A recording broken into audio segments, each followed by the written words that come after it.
Hi, Alan. Hi. Welcome, Alan Alda. We're in break, and I see we have 3 minutes left, and I see Alan Alda walk up. I'm so frustrated that we're not on the air, so I'm sorry to make you wait. Not at all. Don't worry about it. And we are on right now, just so you know, too. Okay. Welcome to the show. Thank you very much. I like your book. I haven't read all of it because we got it kind of late. The book is called If I Understood You Would I Have This Look on My Face? And I've literally never read anything written about people focusing and listening and paying attention, kind of the way you're talking about in this book. The interesting thing is that what I found out while I was working on this was that the person talking has to do more listening than the person listening. Does that make sense? It does make sense because you talked about, well, if I'm talking and then I'm not like thinking about what you're saying, I'm just thinking about my next statement. Right. And then people are just kind of like, no one is really listening to each other. Right. And not only that, if I'm not thinking about how you're getting what I'm saying, then I'm not really working on getting you to understand it. I'm only working on how I'm saying it. There's a big difference between what I say and what you get. And what's the point of saying it if you don't get it? Yeah. So it's really a reversal of what we think of as listening So or communicating. So you're waiting for responses to see. Yeah, you're reading the other person's face, Yeah. their body language, and you're trying to figure out what's their state of mind. What are they thinking? What are they feeling? And the funny thing is, we don't really take each other in much. I mean, I've been talking to you now for 30 seconds. I'm just noticing your eyes. He's unpleasant to look at, isn't he? Well, that's not. That's No, not. up until then, he had just sort of a blank piece of skin over his face. You know? How do you refocus? If you're talking to somebody and you find yourself zoning out, which we all do, Yeah. how do you get yourself to refocus and go, all right, I got to listen to what this person's I saying? just start looking at them. It's every time I do that. This is really amazing. Every time I do it, I realize I hadn't been seeing them a second before. Really? And when I start really seeing them, the shape of your eyebrows, that little crease you have between your eyes. Yeah. I just saw that now. Yeah, right? it won't go away. Sometimes I try to make it. It's because I've scowled for so many years, Yeah. and I can't get it to go away. need Well, Botox. all of a sudden I'm seeing Botox. That would Right. solve communication completely. so I noticed this now, and now all of a sudden it actually has a change in the way I speak. It's the sound of my voice, the look on my face. Noticing you, letting you into my field of vision, changes me, and then that in turn changes you because you see it in me. There's a dynamic interrelation that's really interesting that happens just by seeing each other. Yeah, and really paying attention and kind of you talked about being in somebody, having this moment with a person where you're kind of allowing yourself to be in their space, so you're connecting. I forget how you wrote it, but it was really smart and it made perfect sense. I'm not doing it justice. I forget how I wrote it. Okay, too. good. It's got to be tough for you though, because I would think in your position, you're like, the things that I've done in my life, Yeah. odds are much more interesting than the person that I'm talking to because No, you've done so much. Yeah, no, maybe I'm score really high on the humility scale, but as you can tell from that last sentence. Yeah. But I really am interested in other people. I find it's very often somebody who I think at first glance, oh, this is going to be a hard dinner because this person's not going to be interesting. So sometimes I say, what are you passionate about? Not what you do for a living or how you spend your. What are you really passionate about? And all of a sudden, they come out with stuff that's really interesting, and we have a conversation. Except there's one time I said, "What are you passionate about?" And she said, "Well, I like golf." I felt bad for her. I wanted to give her a passion injection. Is that a euphemism for something? Or? No. Yeah, that's weird because Jim's passionate about passion injections. So. Yeah. And you talked about too. It's funny because I've been such a fan for so long, and you talked about. I took a photo with you one time years ago, and I'm like, oh, he doesn't look like he enjoyed himself in the photo. And then I read something in here where you talked about you went to a dentist, and he did something to you. Yeah. What was it that he? Can you explain what that dentist? If you put your tongue between the top of your front teeth and the lip, there's that little tissue there. Right. Yeah, that's called the frenum or the frenum. And he cut mine because he had some new. I don't think I'm just feeling for it. I don't think I have barely any left. He said he had a new invention, a new operation he wanted to do on my gum, and in the process he cut this little tissue, and my lip drooped down like a drape, and so I was making a movie a couple of weeks later.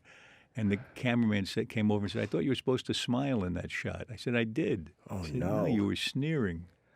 And I looked in the mirror, and there was this I had a smilectomy. Oh, really? Can't do it anymore. Yeah, right.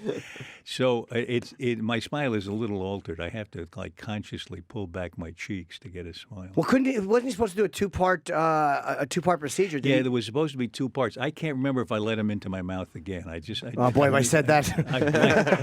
I blanked out on that completely. So you talked about the reason that was important was because you speak about how you didn't communicate. He was a shitty Neither communicator. one of us did. Neither one of us communicated. All he said, he had the knife in front of my face, and he said, "Now there'll be some tethering," and I stopped. I didn't know what he meant. Tethering. I said, "What do you mean?" He said, "Tethering." I said, "What's tethering?" He said, "Tethering." He started to get really pissed at me, and that's all he said. And I was over the age of 50, but I should have had the strength, the wherewithal to say, "Put the knife down, put the scalpel down, and tell me what you're talking about." Right. And I didn't.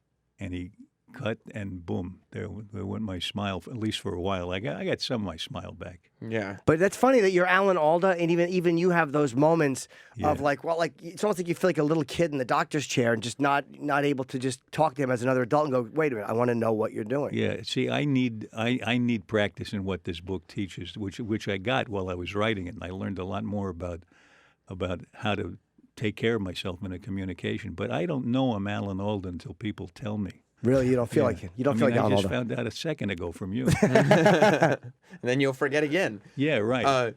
Do you think is it generational? Because the stereotype of millennials is that they're kind of self-obsessed, and this culture of using your phone so much has left them with the inability to connect the way previous generations could.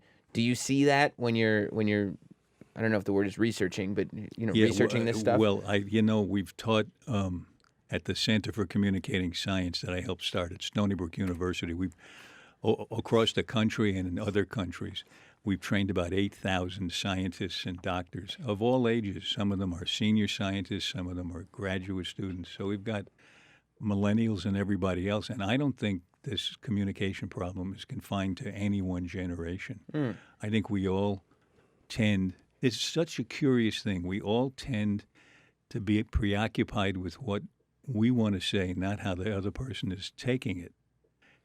No matter what the age is, but no matter how good we are at having fun with another person, it's a weird thing. We're social animals, and yet we avoid socializing with each other in a real deep way. It's easier to be superficial about it. But if we want to communicate something, if we want to get a better job, if we have to go talk to the boss, we got to see where the boss is before we bring up this really difficult subject. And as we bring it up, we got to bring it up in a way that the boss can hear it and be with us.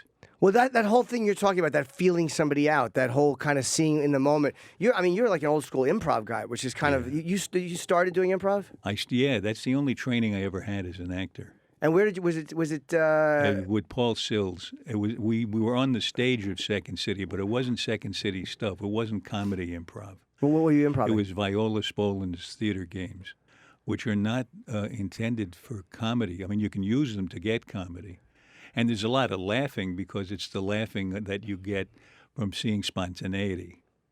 That makes you giggle when the unconscious suddenly comes to the surface. It's funny. When it kind of feels alive and it's just happening right there. But that's just more like joy than laughter. It's no jokes.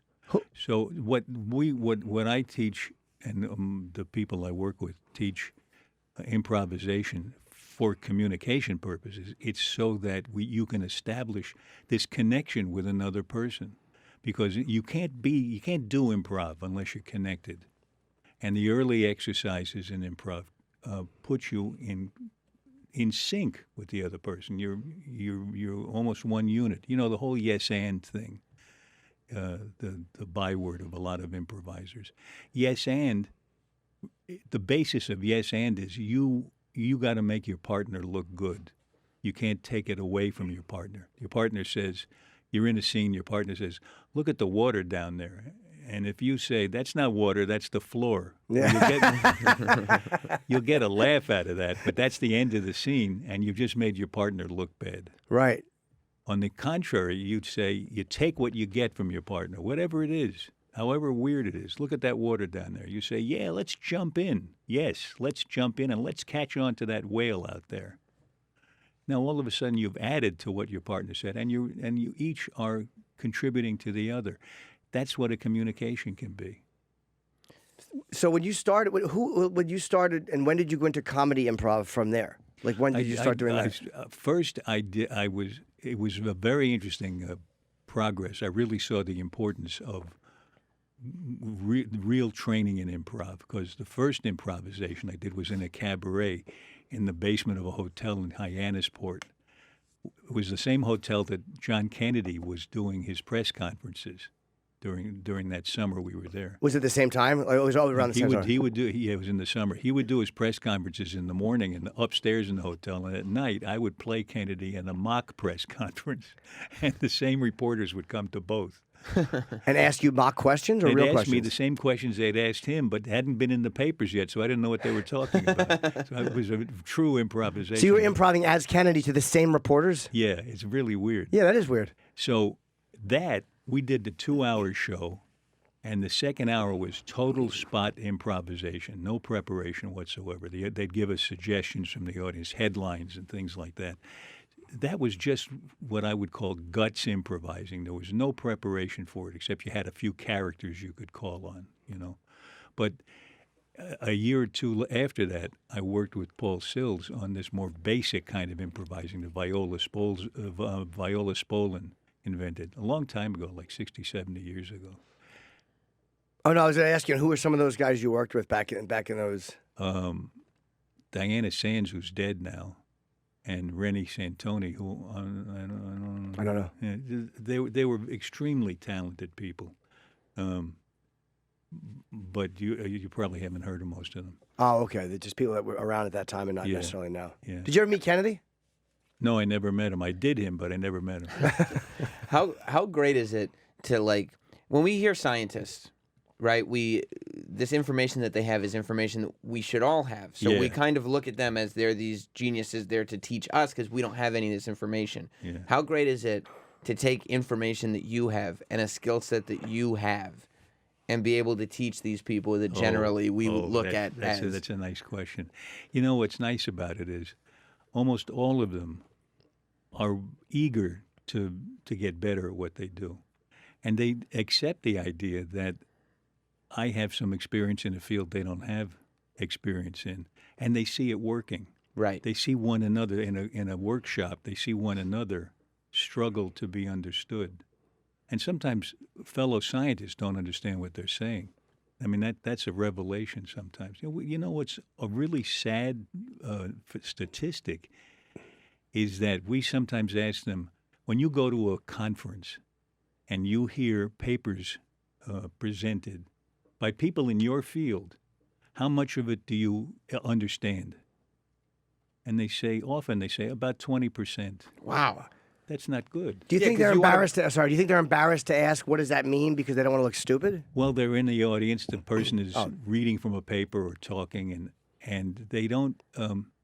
They go there to learn something. So it's not that it's something they haven't heard before. It's that they're there to learn, but they can't follow the person who's telling them about it, even though it's in their own field. Yeah, as an onlooker, you want to say, well, I don't understand what they're talking about, but I'm assuming the industry does. Yeah, right. And it's shocking how things get just clogged up in a logjam in all kinds of communication, in business and in personal relations. I don't know if you got to the sections in the book about husbands and wives, lovers, parents and children. I mean, all of that, is jammed up with not good communication. We all have that in our lives. We recognize it. Why are you talking to me in that tone of voice? Yeah. That kind of thing. Are you a good communicator with stuff like that? Like, are you good? Like, if your wife is mad. He wrote the book. He better be. Yeah, Well, my, but my some wife, people don't practice. My wife is home laughing now. Oh, she. Is she? Are you good at going? Hey, look, I'm really sorry, or are you are bad at that? I used to be terrible at it. You were. Yeah. The kind of I'm sorry with what that says. I have an excuse. Oh. If you're sorry, there's no excuse. Right. I'm sorry, but I had to do it. I had to do it the way you were behaving. Yeah. It was But you. I'm sorry, but Yeah, I'm sorry you were like that. Isn't it weird though, those arguments you get into with someone you're dating or married to? It's like those furious, power-driven arguments, and nothing. It's like I never hear what the other person's saying to me. Yeah. I'm just angry, and I want them to feel that I'm angry. What's interesting is what this kind of approach tends to do is build up your ability at empathy. And empathy is not sympathy. It's not compassion. It's just a tool. It's just knowing what's happening in their head. And if you know that, and if you also want to use it to the advantage of both of you and not just to your advantage, then you can use empathy to say, oh, wait, I think I get what's going on here. I think I understand what she was really after and how I didn't meet her expectations, and maybe we can work that out. Or you can say, use it against her and make her even unhappier. Yeah. That sometimes I'm sure that's the more fun option. But it's weird with empathy too. Like, there's a weird part of me at times that will think, oh no, that's weakness. To be empathetic, I'm being weak.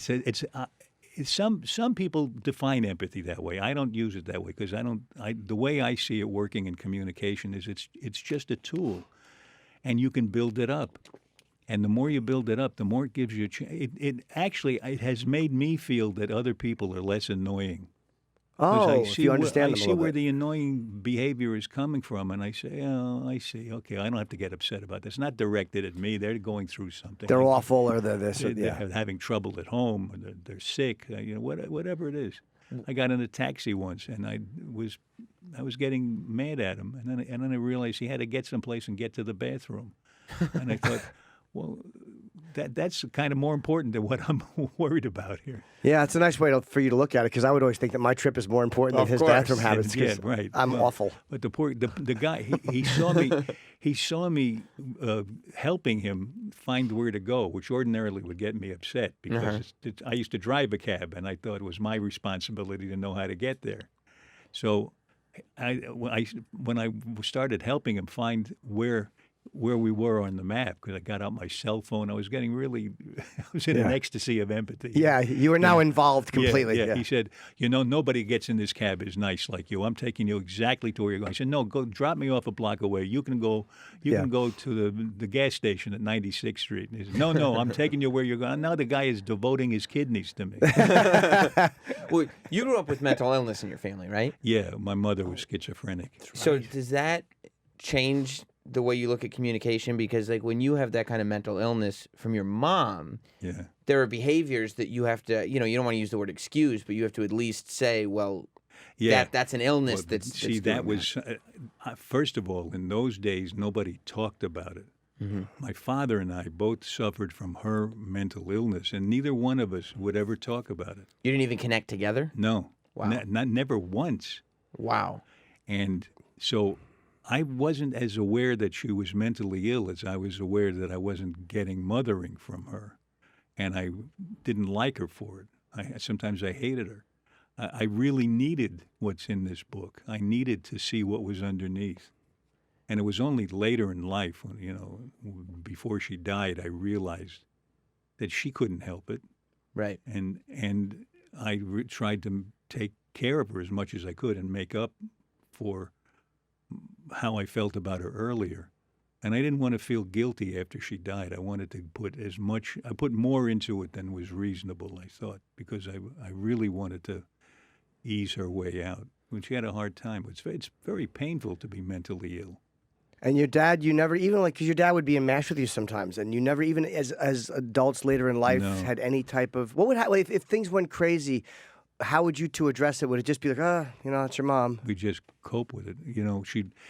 She was also alcoholic and paranoid, and would have she'd tear the drapes down and scream all night, and it was a very difficult childhood.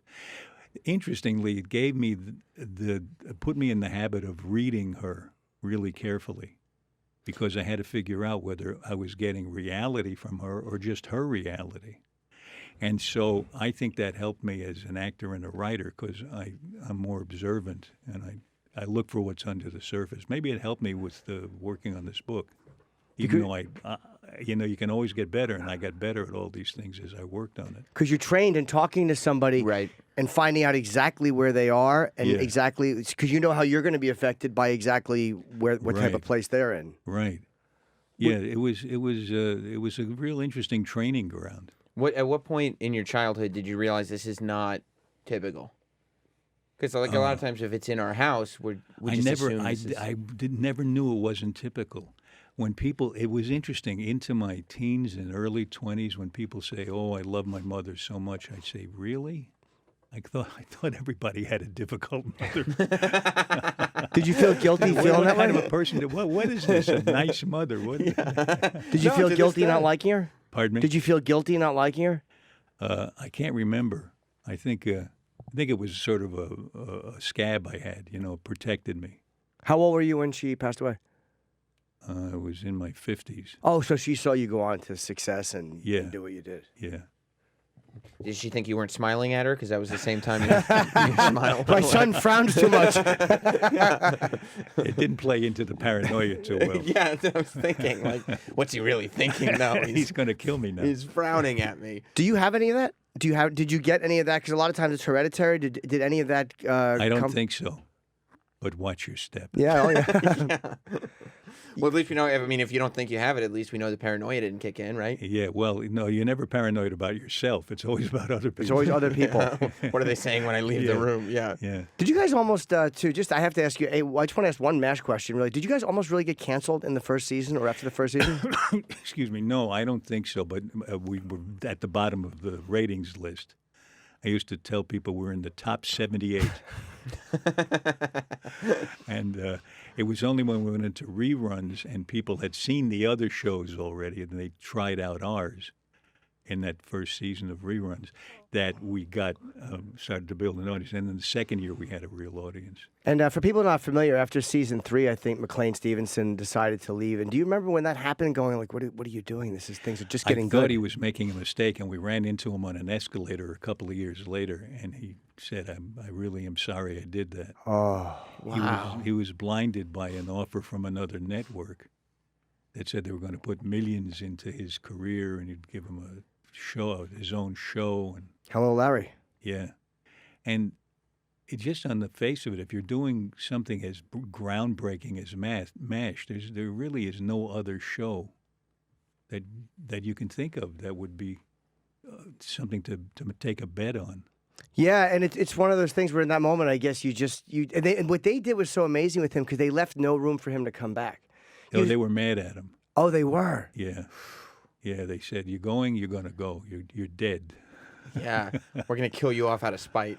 Yeah. Did you guys really not know that they were killing him off until... I knew a little before, but then nobody else knew. And a lot of the reaction that the people had on camera was reacting to, individualizing it with McLean.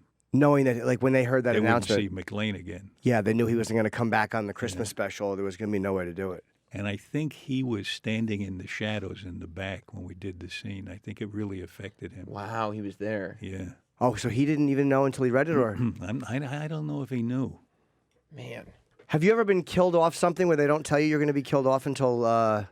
No, they told me. They told you? They said I was doing Blacklist, and it was really going well, and I really loved working with Spader, and we both enjoyed the interaction. So they said, okay, this is great. We got 2 shows where you're really heavy in, and they start on Monday. I said, well, but the thing is, on Monday I start acting on Broadway in a play. You want me to come in during the day and shoot the shows? I said, no, it's too much. You can't do it. You got matinees. You can't do it. Come in Saturday and we'll blow your head off. And then we'll give the part to this other guy. We'll just change the name. Is that how they did it? They blew your head off? Yeah, yeah. Don't you love that he takes the romance right out of it, doesn't it? Well, did you That's like show business? Yeah. You know, sometimes they actually blow your head off. And we have 2 minutes left with you. Alan is promoting If I Understood You, Would I Have This Look on My Face? And it's my adventures in the arts of science, of relating and communicating. And what I've read of it, it's really a good book, and it's really interesting the way you talk about communicating. And you're doing something with Neil deGrasse Tyson at the 92nd Street Y. When is that? Yeah, we're talking about communication. When is that? That's the 6th or 7th of June. Okay, so coming up in a few weeks. June 7th. June 7th. At thank the you. 92nd Street Yeah, Y in New that York. should be a lot of fun. That will be amazing. And It'll be then- hard to get And at tickets the World for. Science Festival, Tina Fey and I are talking about communication. Oh, you are? That's amazing. Yeah. Well, you That'd be talk to great. scientists. I mean, they're a scientist who can't communicate, like Neil deGrasse Tyson, Michio Kaku. These are guys who are really good at explaining things to people who aren't scientists, which is kind of nice. Yeah. Because so many of them can't talk. And what's wonderful for me personally is that I've realized while I was teaching scientists that it applied to everybody and not just scientists.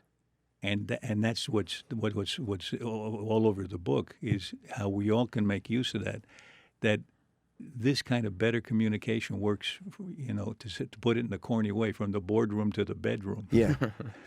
Before you go, while we still have you for a second, first of all, it's not a question, but you're brilliant in The Aviator. Oh, thank you. But the question is, how If did you have any other non-questions, I'd be glad to. just accept it?